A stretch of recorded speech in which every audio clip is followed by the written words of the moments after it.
So what we are seeing with the newer emerging strains, Delta we saw, then we saw Omicron.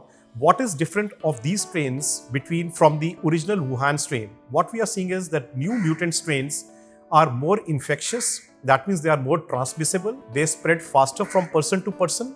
And at least Delta strain was much more lethal, much more severe disease. With Omicron, interestingly, what we are seeing is it is causing a milder disease. So as the mutations increase and variants of concern emerge, they can become more infectious, more transmissible.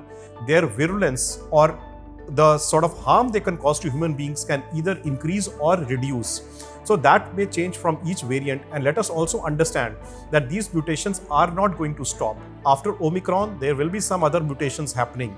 But over a period of time, what happens is human beings develop resistance and immunity to these strains, and ultimately the disease from pandemic will become an endemic.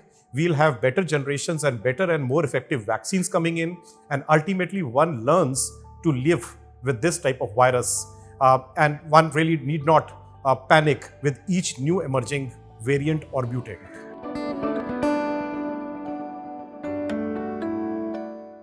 So we need to understand that prevention from getting infected and getting a disease are two different things. And I would give you an analogy of vaccines to seat belt.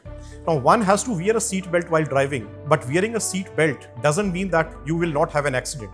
If you are recklessly driving at 150 kilometers, you may still have an accident, but at best, seat belt will prevent you getting a severe injury. Same is what helmet does to you, and exactly same is what a vaccine does to you. So vaccine does not prevent you from getting infected, but it will, if you get infected, in all likelihood prevent you from getting a disease which is more severe, probably prevent hospitalization and death. So if you ask me to prevent disease severity, what you should do, answer is vaccination.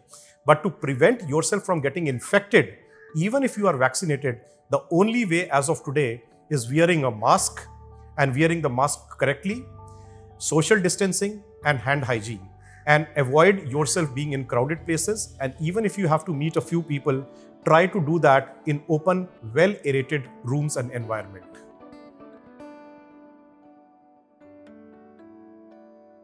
So the infection pattern or how one gets infected remains same, whether it's a child or an adult or an elderly.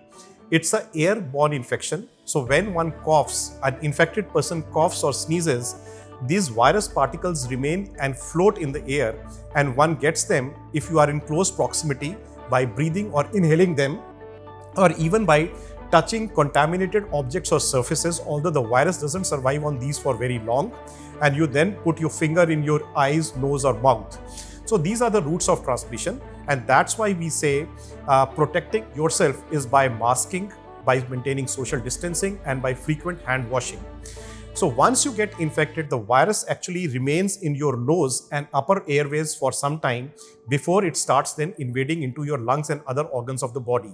But interestingly, what we see in children is that even though they get infected, even if they have huge invasion or colonization of their nose and upper airways, the virus somehow does not attack their internal organs as it might do in elderlies and people who have medical comorbidities. So that way, I would say children inherently are more protected against getting a severe disease as compared to adults. That's fact number one. And the second fact is Omicron strain, which is presently prevalent above 80% in our population, is anyway causing a milder disease and is affecting lungs much less than the earlier Delta strain. So overall, the disease is mild, and in children, it is even milder. Like and follow our page for the latest healthcare updates.